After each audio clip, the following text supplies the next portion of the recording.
Welcome to Conversations on the Coast, San Francisco's premier author interview program. Joining us today is one of our favorite authors, the great American writer and novelist James Ellroy, to talk about his newest book, Destination Morgue, L.A. Tales, proudly published by Vintage Books, one of the many, many divisions of Random House. Thanks for coming along. Hey, Jim, we've been doing this for a few years. Good to be here. In Baghdad by the Bay. Hello, San Francisco. Hello, United States. Hello to the planet Mars. There we are. And everybody, this station does have that interplanetary reach. So I'm very glad you mentioned Mars. 6 trillion watts. Man. Yeah, 6 trillion. Destination Morgue, L.A. Tales, really comes at us in 2 parts. Yeah, part 1 is the last 8 pieces that I wrote for GQ magazine.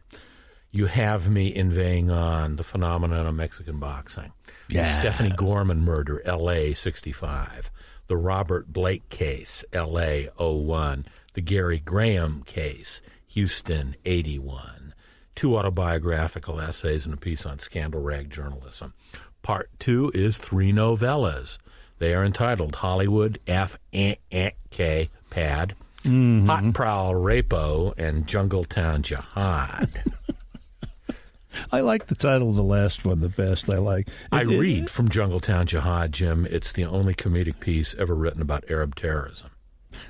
Well, you're a leader. You really are a leader.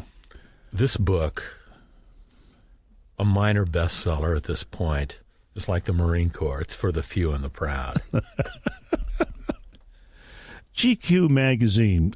I know that you've been writing for them for a number of years, and now I have an opportunity to ask you to let you know that to me it's always seemed a different kind of fit for you. How did you get involved? Did you have a spokesperson there? Here's what happened. It used to be a gay mag. Art Cooper took it over in the early 80s, made it a straight mag.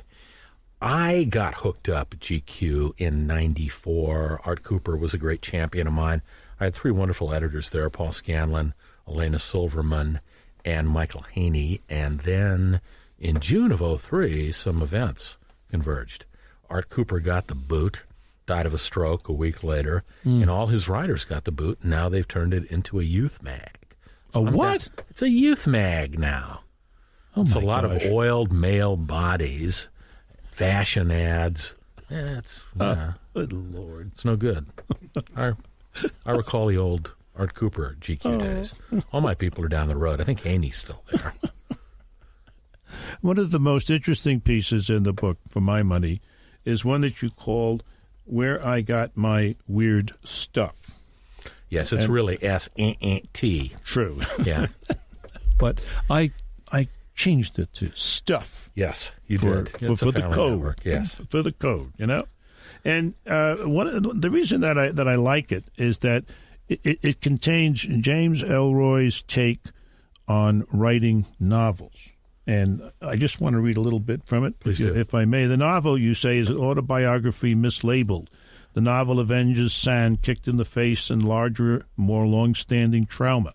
The novel enraptures career losers with justifying visions of self. The novel itemizes and encapsulates experience and contains it within a worldview. The novel takes abstraction and turns it into dramatic incident.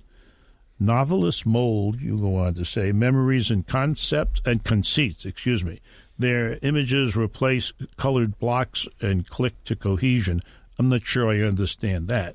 Plumb lines appear. I'm catching on again. They take what they need and what they were and sift it through what they've become.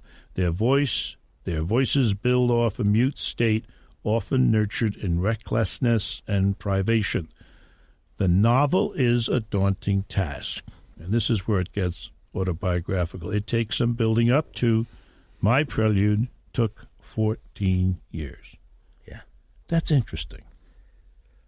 I've always loved the novel. I revel in its complexity and density and its inherent ability to transport the reader. I have never wanted to be anything other than a novelist. I got to be a novelist. Finally. And I'm thrilled. Yeah, finally. Yeah. You know, and Jim, I wasn't that old when I started. I was 30. Yeah, that's true, because you say later on in that same chapter you cleaned up in 77, you were 29. I was 29. I started writing my first novel a year and 4 months later. I changed my life. I credit Almighty God with the save. I disowned profligacy. I sought righteousness. I swooned to write books. Literature is a deep calling. I knew it at the depth of my shame. It's been good.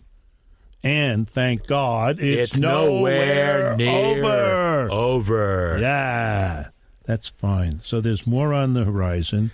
Yeah. And I'm in my late middle period right now. Mm-hmm. I'm writing the third volume of my Underworld USA trilogy. Ooh, Yeah. let's talk about that when we come back. One of the pleasures of reading Destination Morgue was learning about how close the bond has been or was between the young James Ellroy and his father Lee.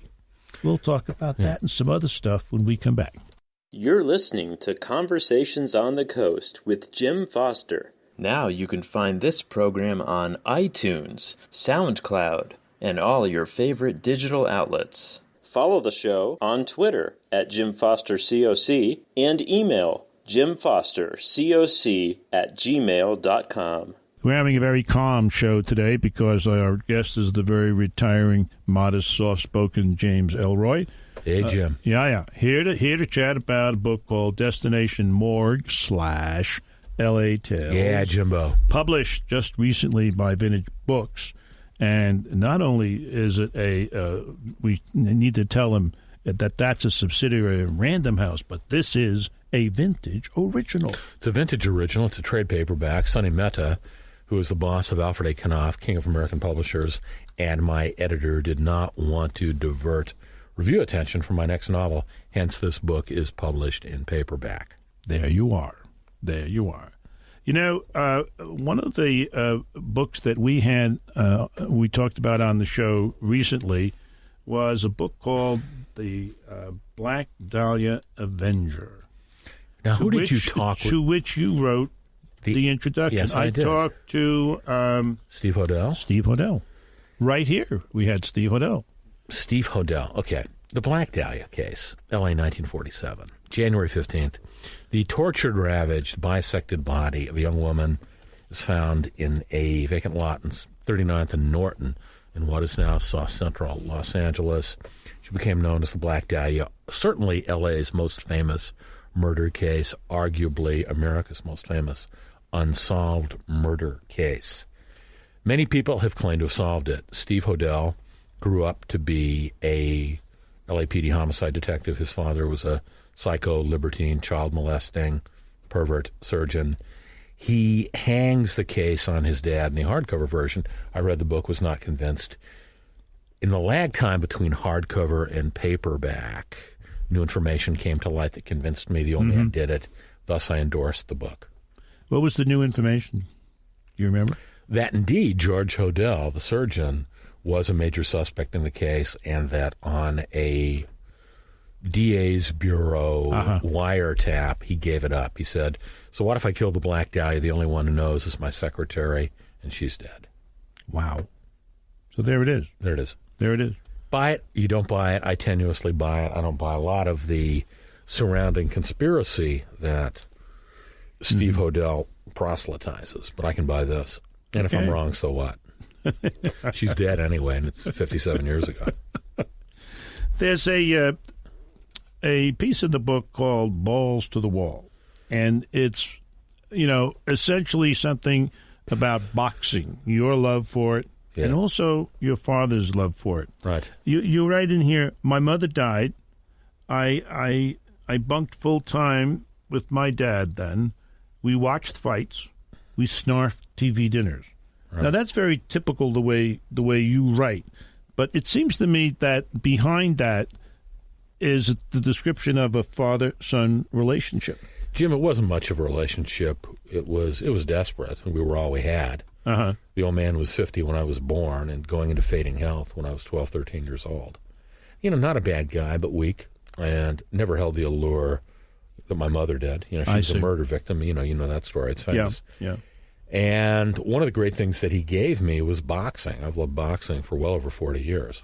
That's where that comes from. Yeah, the old man, yeah. Because that's always surprised me, your great love of boxing. Are you a boxing fan? No, I'm You're not. a baseball fan. Yeah, I'm a baseball fan. Yeah, it's the World Series now. We can't be helped. Yeah.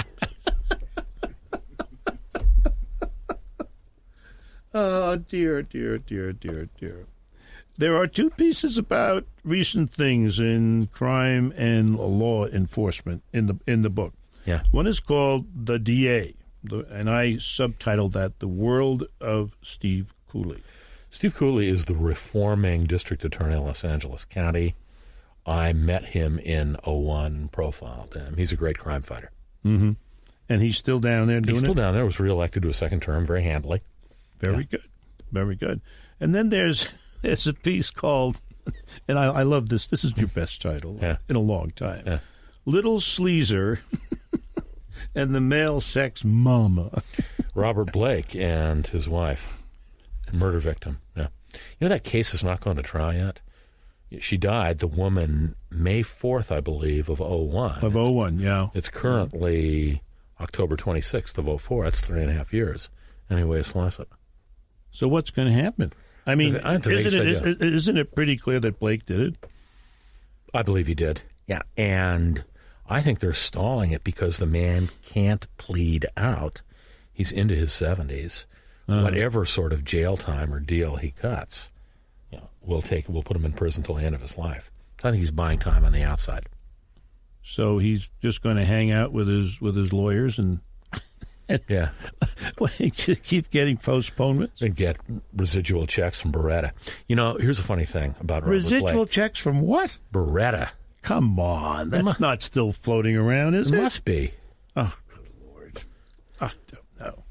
Many of you out there have probably read all of the pieces in this book that appeared in GQ, because that's the kind of stylish person you are. Yeah. Now, for you people, we're going to spend the last segment talking about those 3 novellas. So put your GQs away and listen up. We'll be right back. You're listening to Conversations on the Coast with Jim Foster. Now you can find this program on iTunes, SoundCloud, and all your favorite digital outlets. Follow the show on Twitter at JimFosterCoc and email JimFosterCoc@gmail.com. Destination Morgue, L.A. Tales. That's the title of the book. The author, the incomparable James Ellroy, published by Vintage Books, and it is a vintage original for reasons you just heard. And, if you haven't, well, then I'm not going to repeat them to you. Before we get to the 3 novellas, I want to talk just a minute about the future. Now, one of the things I heard was that the Black Dahlia is going to go into, there's been a film option out there for a number of years, and it's going to start shooting in March of 2005. So they say. They postponed it a few times. I've been paid off, which is a good indication they'll go forward. The Black Dahlia, my 1987 movie, script by Josh Friedman, to be directed by Brian De Palma, Josh Hartnett as Bucky Bleichert, Scarlett Johansson as Kay Lake. They're casting the rest of it. Mm-hmm. Production designer is Dante Ferretti, who art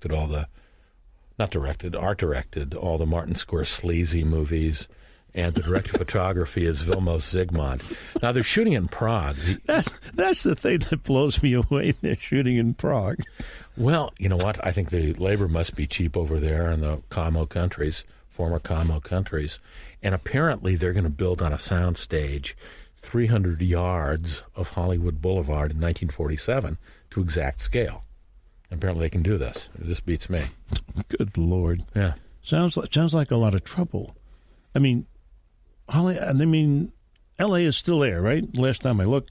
L.A. is unrecognizable. In relation to that. Yeah, 1947 to today. Yeah.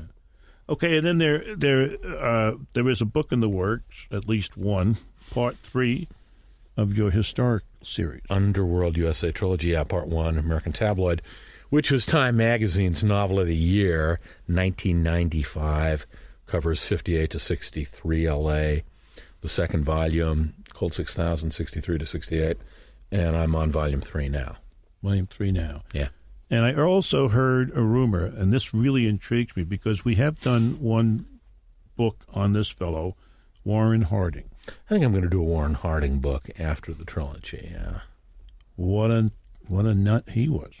Wasn't so much a nut. He was a big, handsome guy who some unscrupulous men made president.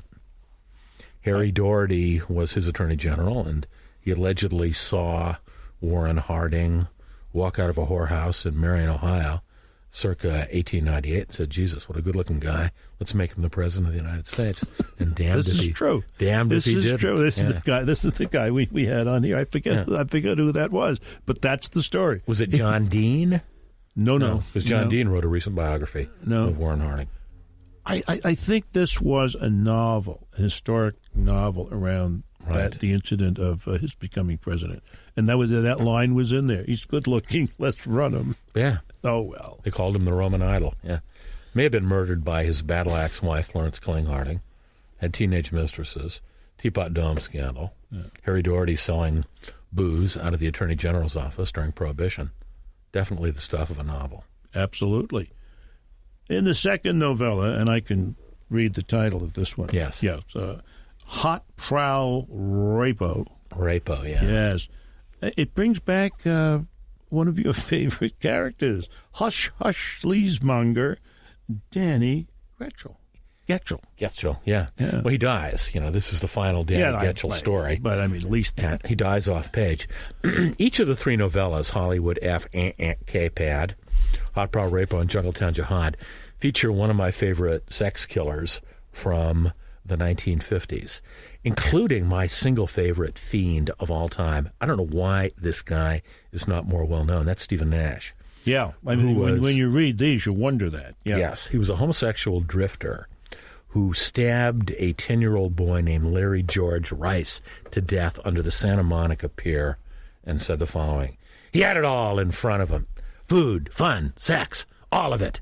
Why should he have it when I never did? I took it all away from him. Besides, I'd never killed a kid before. I wanted to see how it felt.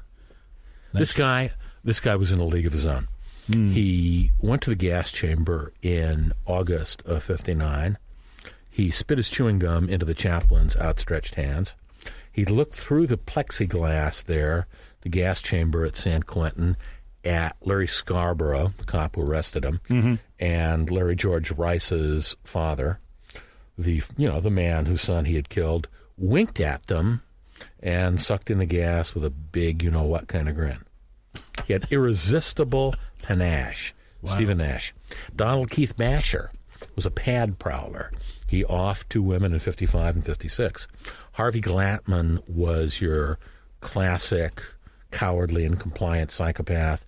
He strangled and raped three women, photographed them bound and gagged in agony. These three guys, Nash, Basher, and Glattman, all shared space on death row at the same time. Woo! They're my guys. Oh, well, we are running out of time. James Ellroy, a writer always at his best. Destination Morgue, L.A. Tales, is simply more of the same. Don't miss it. This has been Conversations on the Coast, and I'm Jim Foster. Now you can find this program on iTunes, SoundCloud, and all your favorite digital outlets. Follow the show on Twitter at JimFosterCoc and email JimFosterCoc@gmail.com.